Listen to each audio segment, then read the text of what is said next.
Hi friends, welcome to Nalini's kitchen. இன்றைக்கி நம்ம பார்க்க போகிற ரெசிபி காளான் குருமா.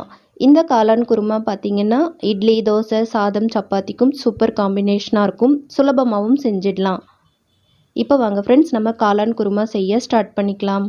ஸ்டவ் ஆன் பண்ணிவிட்டு ஒரு கடாய் வச்சிடலாம். கடாய் சூடானதும் தேவையான அளவு எண்ணெய் சேர்த்துடலாம். எண்ணெய் சூடானதும் 3 கிராம்பு, 2 சின்ன துண்டு பட்டை, 1/2 ஸ்பூன் சோம்பு, கொஞ்சம் கடல் பாசி, 2 பிரிஞ்சி இலை சேர்த்துடலாம். சோம்பு நல்லா புரிஞ்சு வந்ததும் 2 மீடியம் சைஸ் வெங்காயம் பொடியாக நறுக்கி வச்சுருக்கேன், அதை சேர்த்துடலாம். அது கூடவே ஒரு பச்சை மிளகாய், 1/2 ஸ்பூன் கல்லுப்பு சேர்த்து வெங்காயம் நல்லா வதங்கி வர வரைக்கும் வதக்கி விட்டுக்கலாம். ஒரு கொத்து கறிவேப்பிலை சேர்த்துக்கலாம். இப்போ பாருங்கள் ஃப்ரெண்ட்ஸ், வெங்காயம் நல்லா வதங்கி வந்திருக்கு. 1 ஸ்பூன் இஞ்சி பூண்டு விழுது சேர்த்து இஞ்சி பூண்டு விழுதோட பச்சை வாசனை போகிற வரைக்கும் நல்லா வதங்கி விட்டுக்கலாம்.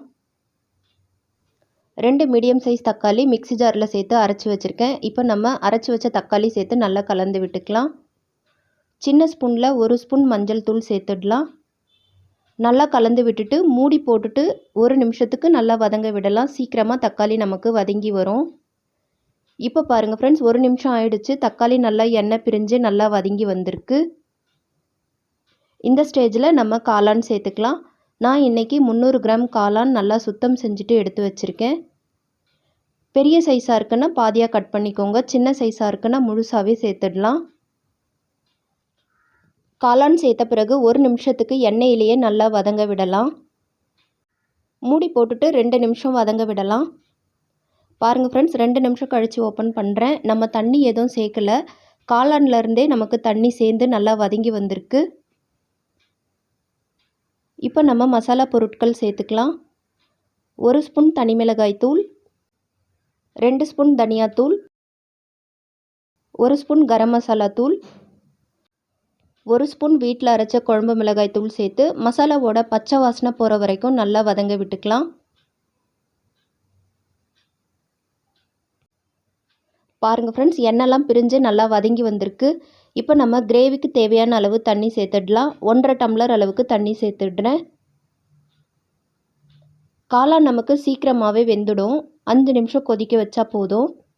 நல்லா கலந்து விட்டுட்டு மூடி போட்டுட்டு கொதிக்க விடலாம்.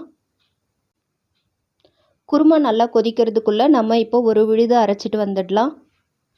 ஒரு மிக்ஸி ஜார் எடுத்துக்கலாம். 2 துண்டு தேங்காய் பொடியாக நறுக்கி வச்சுருக்கேன். அது கூடவே 6 முந்திரி பருப்பு, 1/2 ஸ்பூன் கசகசா, கொஞ்சமாக தண்ணி சேர்த்து நல்லா மையாக அரைச்சி எடுத்துக்கலாம். இந்த மாதிரி பாருங்கள் ஃப்ரெண்ட்ஸ், கிரேவியும் நல்லா கொதிச்சிட்ருக்கு. நல்லா கலந்து விட்டுட்டு நம்ம அரைச்சி வச்சுருக்க விழுதை சேர்த்துடலாம். குருமாவுக்கு தேவையான அளவு தண்ணி மிக்ஸி ஜார் அலசிட்டு சேர்த்துடலாம்.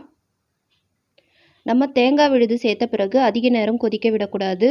ஸ்டவ் லோ ஃப்ளேமில் வச்சுட்டு 2 நிமிஷத்துக்கு கொதிக்க வச்சா போதும். உப்பு டேஸ்ட்டு பார்த்துட்டு கொஞ்சமாக உப்பு சேர்த்துடலாம். பாருங்கள் ஃப்ரெண்ட்ஸ், 2 நிமிஷம் கொதித்து குருமா நல்லா கெட்டி ஆயிடுச்சு. இப்போ கடைசியாக கொஞ்சமாக பொடியாக நறுக்குன கொத்தமல்லி சேர்த்து கலந்து விட்டுட்டு ஸ்டவ் ஆஃப் பண்ணிக்கலாம். சுவையான காளான் குருமா சூப்பராக ரெடி ஆகிடுச்சு. நான் இன்றைக்கி தோசை தான் செஞ்சுருக்கேன். தோசைக்கு சூப்பர் காம்பினேஷனாக இருந்தது. இதே மெத்தடில் காளான் குருமா நீங்களும் கண்டிப்பாக ட்ரை பண்ணி பாருங்கள் ஃப்ரெண்ட்ஸ். உங்களுக்கு இந்த வீடியோ பிடிச்சிருந்தா மறக்காமல் லைக் பண்ணுங்கள், உங்கள் ஃப்ரெண்ட்ஸ் அண்ட் ஃபேமிலிக்கு ஷேர் பண்ணுங்கள். தேங்க்ஸ் ஃபார் வாட்சிங்.